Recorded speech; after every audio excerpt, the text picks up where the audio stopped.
ఇప్పుడు ఈవెన్ ఇప్పుడు కూడా ఆదిత్య ఓం అంటే గుర్తుకొచ్చేది లాహిర్ లాహిర్ లాహిర్లో. అది మీరు గుడ్ అనుకుంటున్నారా, బ్యాడ్ అనుకుంటున్నారా? ఇంకా నన్ను ఎందుకు అట్లా పిలుస్తుర్రు ఇంకా అని ఏమైనా సూచించారు అట్లా కూడా? అట్లాంటి ఏదో ఆలోచించిన నేను, కానీ ఇట్ ఈస్ గుడ్. చెప్పాలి వేరే మూవీ చేసినా కదా, Dhanalakshmi I love you, Dhanalakshmi I love you, మీ ఇంటికి వస్తే ఏమిస్తారు, మూవీ చేశాను కదా. సో ఆ మూవీ కానీ స్టార్టింగ్ టైంలో పడిన మార్కే లైఫ్ లాంగ్ అవుతుంది. అంటే so many, not only to me, so many actors, so many ఆర్టిస్టులు. సో ఓన్లీ మన తెలుగులోనే పిలుస్తారు లాహిర్ లాహిర్లో అనుకుంటా కూడా. మీ ముంబైలో నేను అలిఫ్, బందూక్, దానివల్ల కొంచెం recognition. Bandook that is my hit film in Hindi, Bandook. Okay, so you are the director? Yeah, I am the director. 2014. After that my noted film in Hindi is Alif. Yeah. And తెలుగులో కూడా చేశారు కదా చాలా మూవీ, ఫేస్బుక్ అని చెప్పి, friend request. అదేమైంది? As మీరు professor అలా నార్మల్గా స్టూడెంట్స్ని పెట్టుకొని చేసినావు కదా? అట్లాంటి ఏం లేదు. దాంట్లో ఒక గోస్ట్ సైకాలజిస్ట్ క్యారెక్టర్ ప్లే చేశాను. ఓకే, సో మీదే స్టోరీ? మీదేనా స్టోరీ? నాది. డైరెక్టర్, ప్రొడ్యూసర్ మొత్తం మీరే. అది ప్లస్సా మైనసా మీ లైఫ్లో? ఆ సినిమా ఫ్రెండ్ రిక్వెస్ట్ అది నాకు పెద్ద మైనస్ అయింది ఫైనాన్షియల్గా. అంటే ఎందుకు అలా? అంటే థియేటర్స్ దొరకకనా? అది మీకు తెలుసు కదా, అప్పుడు పెద్ద గొడవ అయింది. పెద్ద గొడవ అయింది థియేటర్స్ కోసం, ఇది అన్ని కోసం. సో లాస్ట్కి ఏమైంది? లాస్ట్కి నాకు థియేటర్స్ దొరికింది.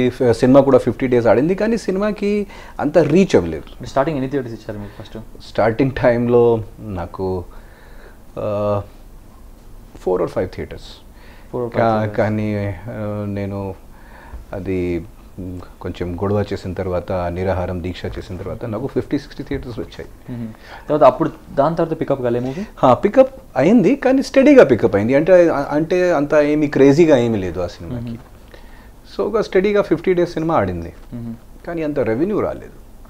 ఓకే, ఈ మధ్యలో పేట మూవీ కూడా, రజనీకాంత్ మూవీ కూడా థియేటర్స్ దొరకలే అని చెప్పి దాని ప్రొడ్యూసర్ సీరియస్లీ నాకు తెలియదు. అంటే ఇది నాగబాబు కొడుకున్నారు కదా, వరుణ్ మూవీ వచ్చింది ఒకటి. ఓకే, మూవీ నేమ్ ఏంటి? వరుణ్ ఒక మూవీ రీసెంట్ మూవీ వచ్చింది, F2 అండి. F2 ఫస్ట్రేషన్ అని చెప్పి వెంకటేష్ది. అంటే కొన్ని వినయ్ విజయ్ రామన్ కొన్ని ఆ మూవీస్కి ఇచ్చారు, తెలుగు మూవీస్కి. అండ్ తమిళ్ మూవీస్ వేరే లాంగ్వేజ్ వాళ్ళకి ఇవ్వలేదు. సో దిల్ రాజు గారు అండ్ వాళ్ళు కూడా ఏం చెప్పారంటే, ఫస్ట్ ప్రిఫరెన్స్ వచ్చి మన తెలుగు వాళ్ళకి ఇస్తాం, తర్వాత ఎవరికైనా ఇస్తాం. సో సంక్రాంతి రోజు ఎట్లైనా మా వాళ్ళకి ఇస్తాం, మిగిలితే థియేటర్ మీకు ఇస్తాం. కానీ అది కరెక్టే, ముందు ప్రిఫరెన్స్ ఇష్టం వచ్చినట్టు తిట్టేస్తారనమాట. అది కరెక్టే, అంటే ఫస్ట్ ప్రిఫరెన్స్ తెలుగు సినిమాకి ఇవ్వాలి. కానీ దాంట్లో నేను ఒకటే చెప్తున్నాను, నా సినిమా రిలీజ్ ఉన్నప్పుడు కూడా మ్యాక్సిమం థియేటర్స్, అప్పుడు సల్మాన్ ఖాన్ సినిమా రిలీజ్ అయింది సుల్తాన్, మ్యాక్సిమం థియేటర్ సుల్తాన్కి వెళ్ళింది, మ్యాక్సిమం షో సుల్తాన్. ఇదంతా ఎందుకు తీసి మాట్లాడుతున్నా అంటే, నిజంగానే మన థియేటర్స్ అనేది దిల్ రాజు గారి చేతిలో, సురేష్ బాబు గారి చేతిలో ఉంటాయా? అండ్ అల్లు అరవింద్ గారు? No, that is wrong publicity. There are so many other distributors also. కానీ కరెక్ట్ దారిలో కరెక్ట్ పర్సన్స్తో దొరకాలి, కరెక్ట్ పర్సన్స్తో పెట్టుకుని ఒక మంచి రిలీజ్ చేయాలి. సో డెఫినెట్లీ మనం ఉన్న producers, they are doing very well. They are distributing good films, they are making money.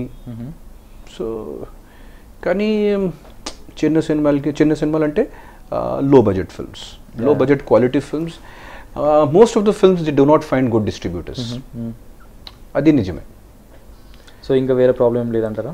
నిజంగానే ప్రొడ్యూసర్ అయితే ప్రాబ్లం లేదు, థియేటర్స్ దొరికేస్తే? Definitely if you go the correct way, definitely they will promote the film and they will. కానీ అప్పుడు కొత్త ప్రొడ్యూసర్స్తో కొన్ని mistakes అవుతుంది. So ఆ మిస్టేక్స్ వల్ల, ఆ విజన్ లేకపోయినా, పబ్లిసిటీ కోసం డబ్బు లేకపోయినా, ఈ ప్రాబ్లమ్స్ అన్నీ వస్తుంది.